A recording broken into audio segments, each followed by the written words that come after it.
नमस्कार साथियों, स्वागत है आपका इस प्लेटफॉर्म पे।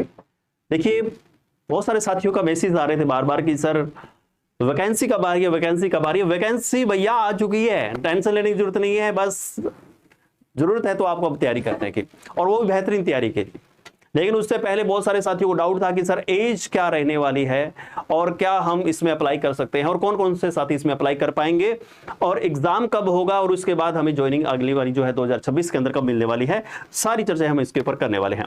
तो सभी साथी एक बार देखिएगा, लगभग जो वैकेंसी इसकी रहने वाली है साथियों 70,000 प्लस वैकेंसी होगी। बिल्कुल सर, आप बोले सर 70,000 वैकेंसी कैसे हो जाएगी, जरा बताइएगा। देखिए, स्टार्टिंग में हो सकता है कि भाई आपके एसएससी जीडी के लिए जो वैकेंसी आ जाए 30, 35, 40,000 तक आ जाएगी, ठीक है। लेकिन ये बाद में बढ़ती है, हमेशा बढ़ती है, और अब की बार भी बढ़ेगी। बहुत ही शानदार वैकेंसी रहेगी।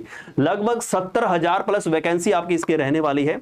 जैसे मान लो 40,000 आई, उसके बाद आपके फिर बढ़ेगी 10,000, 15,000, इस तरीके से बढ़ते हुए हमारे पास जो वैकेंसी हो जाएगी लगभग 70,000 प्लस वैकेंसी ये रहने वाली है।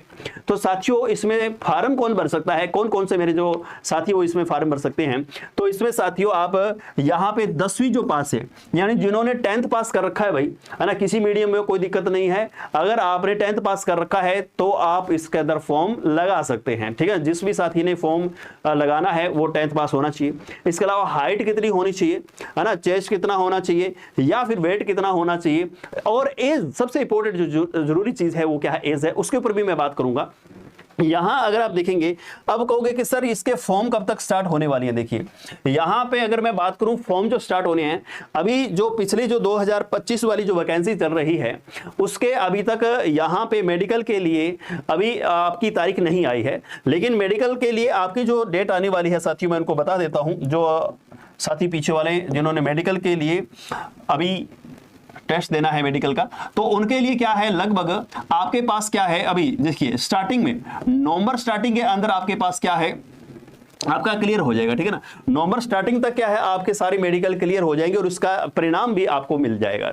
इसका मतलब ये हुआ कि मेडिकल जो है ना वो आपका अक्टूबर में चलेगा, है ना, पूरा अक्टूबर आपका मेडिकल चलेगा, और मेडिकल के बाद उसकी क्या लगेगी भैया, फाइनल मेरिट लगेगी, ठीक है ना।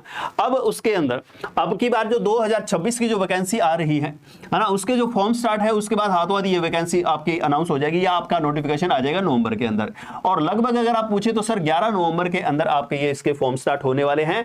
लास्ट डेट की बात करूं तो लगभग ये रहेगा आपके दिसंबर के अंदर। लगभग आपका अगर देखें तो 15 दिसंबर तक आपके पास क्या रहेगी, लास्ट डेट रहेगी। एग्जाम की बात करते हैं तो मार्च के अंदर इसका एग्जाम रहेगा साथियों। मार्च के अंदर आपका एग्जाम रहेगा, इसलिए आपके पास समय कम है ना। अभी से ही तैयारी में लग जाओ। जिसका पिछली बार भैया वैकेंसी में नहीं हुआ, अब की बार तैयारी करेंगे जमकर, अब की बार एसएससी जीडी लेकर रहेंगे, ठीक है। यहां पे अगर आप देखेंगे सर सिलेक्शन प्रोसेस है वो इस तरीके से रहता है, यानी कि आपके पास कंप्यूटर बेस्ड टेस्ट सीबीटी, ठीक है, यानी पेपर होगा आपका कंप्यूटर के ऊपर। उसके बाद आपका फिजिकल टेस्ट होता है, फिर आपका मेडिकल टेस्ट होता है, और फिर आपकी फाइनल मेरिट निकलती है, ठीक है। अभी यहां पे जो 2025 वाले साथी हैं उनका मेडिकल टेस्ट होना है, और उसके जस्ट बाद आपकी क्या आएगी, फाइनल मेरिट, और उसके बाद हाथों हाथ ही आपके फॉर्म स्टार्ट हो जाएंगे भी 2026 के लिए, ठीक है। फॉर्म स्टार्ट हो जाएंगे आपके 2026 के लिए। अब इसके अंदर आपके जो भी साथी, जो भी कैंडिडेट, जो भी मेरे भाई हैं, जो मेरे बहन हैं, अगर यहाँ पे फॉर्म भरना चाहते हैं तो इसमें से देखिए आपके पास क्या होना चाहिए। सबसे पहले हाइट की बात करते हैं। अगर कोई फर्स्ट टाइम इसका यहाँ पे फॉर्म भरेगा तो उनके लिए, या फिर जितने भी साथी जिन्होंने पहले फॉर्म भर रखा है उनको तो खैर पता होगा। अब यहाँ पे अगर आप देखेंगे तो आपके पास क्या है, आपके पास हाइट जो है ना वो जनरल की बात करें, ओबीसी की बात करें, एससी की बात करें, तो आपकी बॉयज की जो हाइट है वो 170 सेंटीमीटर की होनी चाहिए साथियों, ठीक है। अगर 170 सेंटीमीटर की अगर आपकी हाइट है तो यहां पे आप एलिजिबल है, कोई दिक्कत नहीं आएगी आपको। अगर मैं यहां पे लड़कियों की बात करूं, गर्ल की बात करूं, तो 157 सेंटीमीटर किसमें भैया, जनरल, ओबीसी और एससी वाले, ठीक है। अगर आप कैंडिडेट है एसटी, अगर यहां पे अगर आप कैंडिडेट एसटी हैं तो यहां पे आपको छूट मिलेगी, और आपकी जो होनी चाहिए यहां पे हाइट वो 162.5 सेंटीमीटर, और गर्ल्स के लिए होना चाहिए 150 सेंटीमीटर, यानी 150 सेंटीमीटर में भी आपका काम चल जाएगा अगर आप एसटी कैंडिडेट हैं, ठीक है। इसके बाद यहां पे अगर आप देखेंगे चेस्ट की अगर मैं बात करूं तो ये ओनली बॉयज के लिए होती है, और इसके अंदर आपके पास क्या रहता है, जनरल, ओबीसी और एससी, इनके लिए यहां पे अगर आप देखेंगे 80 सेंटीमीटर है ना, 80 सेंटीमीटर का चेस्ट रहना चाहिए, और यहां पे आपके पास 5 सेंटीमीटर का क्या होना चाहिए, फुलाव। 5 सेंटीमीटर का हमेशा फुलाव रहता है, ठीक है।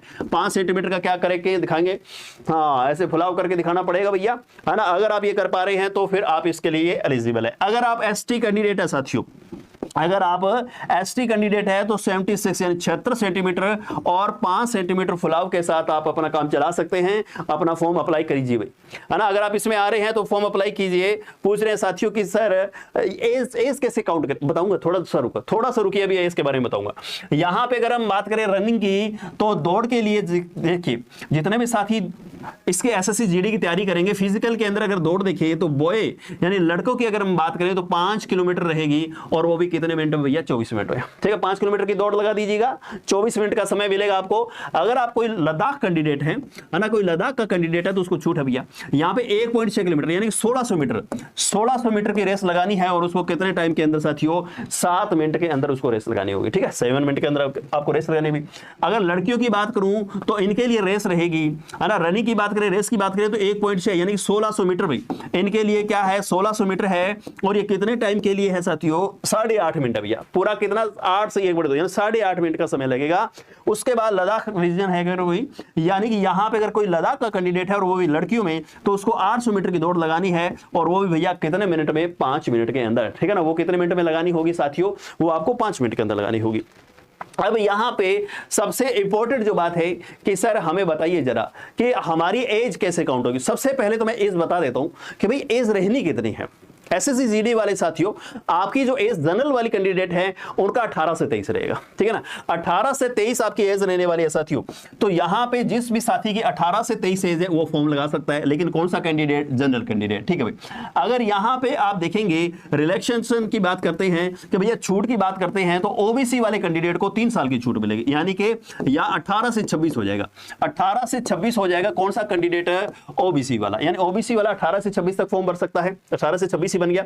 और यहां पे अगर आप देखेंगे एससी एसटी जो है ना, एससी एसटी वो 18 से, अब की बार कितना छूट मिल रहा है भैया, आपको 5 साल की छूट मिल रही है, तो आपके पास हो जाएगा 18 से 28 साल तक, ठीक है। यहां पे एससी और एसटी यहां 28 साल तक फॉर्म भर सकता है। लेकिन बहुत सारे साथियों का ये क्वेश्चन है कि सर हमारी एज काउंट होगी तो होगी कैसे, है ना, कब से स्टार्ट होगी, हम कहीं बाहर तो नहीं हो रहे, उसके ऊपर अपनी बात करते हैं। देखिए अगर आप एक्स सर्विसमैन है तो उसको इस तरीके से छूट मिलने वाली 3 साल की, और वो भी आपके सर्विस के हिसाब से, ठीक है। तो यहां पे आपकी जो छूट मिलेगी वो कैसे मिलती है, देखिए पीछे जितनी बार भी वैकेंसी हुई है उन्होंने लिखा भी है कि भाई देखो ये 2 तरीके से होता है आपके, एक तो होता है फर्स्ट हाफ, एक होता है सेकंड हाफ, यानी 6 महीने के हिसाब से ये सारा का सारा जो सिस्टम रहता है एज काउंट का, ये एग्जाम के अकॉर्डिंग होता है। अगर मान लो आपके पास एग्जाम होता है 1 जनवरी से लेकर, ठीक है ना, 1 जनवरी से लेकर और 30 जून तक अगर मान लो एग्जाम होता है, एग्जाम के ऊपर हमेशा एज को काउंट किया जाता है, ठीक है। 1 जनवरी 30 जून के बीच में आपका कभी भी एग्जाम होता है, तो फिर आपकी जो एज गिनी जाएगी वो 1 जनवरी के हिसाब से गिनी जाएगी, ठीक है ना। 1 जनवरी के हिसाब से आपको काउंट किया जाएगा 18 से 23। इसके बाद आपकी छूट जो वो आप इसमें शामिल कर लेना। अगर यहां पे आपके पास जुलाई से लेकर, ठीक है ना, जुलाई से लेकर और दिसंबर तक अगर आपका एग्जाम चलता है साथियों, ठीक है ना, ये सेकंड हाफ के अंदर अगर कभी ऐसा हुआ कि भाई एग्जाम जो है ना वो आपका जुलाई से दिसंबर हुआ, तो फिर आपकी जो एज जो होगी वो गिनी जाएगी साथियों आपकी कब से, ये आपकी 1 अगस्त से गिनी जाएगी। लेकिन फिलहाल यहां पे जो मामला है वो एग्जाम का मेरे हिसाब से मार्च में रहने वाला है, और अगर एग्जाम मार्च में आपके चलेंगे, एग्जाम मार्च में ही चलेंगे, तो आपके अगर एग्जाम मार्च में चलेंगे तो फिर आपकी जो एज है ना वो 1 जनवरी से काउंट होगी। 1 जनवरी कौन सी सर, 1 जनवरी आपकी 2026, ठीक है ना, 1 जनवरी 2026 से आपकी क्या होगी, एज काउंट होगी, इसको काउंट कर लीजिएगा, ठीक है। 18 से 23 तो है ही है, उसके बाद आप छूट के हिसाब से देख लीजिएगा, एससी एसटी ओबीसी वगैरह, इस हिसाब से आप अपनी छूट को चेक कर सकते हैं, ठीक है साथियों। तो हमारा जो अरोड़ा क्लासेस बठिंडा के अंदर ऑफलाइन बैच स्टार्ट हो रहा है साथियों, तो SSC GD special batch start हो रहा है साथियों, एसएससी जीडी का स्पेशल बैच हो रहा है ऑफलाइन, और ये कब से हो रहा है साथियों, 7 अक्टूबर से, 7 अक्टूबर यानी कि ट्यूसडे से ये स्टार्ट हो रहा है साथियों। जिस भी साथी को ऑफलाइन बैच स्टार्ट करना है, टारगेट बैच स्टार्ट करना है, तो वो हमारी टीम के साथ जुड़ सकता है, और ये बैच स्टार्ट हो रहा है हमारा 7 अक्टूबर ट्यूसडे से, ठीक है। अधिक जानकारी के लिए दिए हुए कॉन्टैक्ट नंबर पे आप कॉल मैसेज कर सकते हैं, और जल्दी से अपने सीट को सुनिश्चित कीजिए हमारी टीम के साथ साथियों। और अलग अलग इन्फॉर्मेशन के लिए, न्यू इन्फॉर्मेशन के लिए आप हमारे साथ जुड़ जाइए, हमारे यूट्यूब चैनल के साथ और हमारे टेलीग्राम चैनल के साथ। ठीक है साथियों, आज के लिए इतना ही। थैंक यू, धन्यवाद, जय हिंद, जय भारत।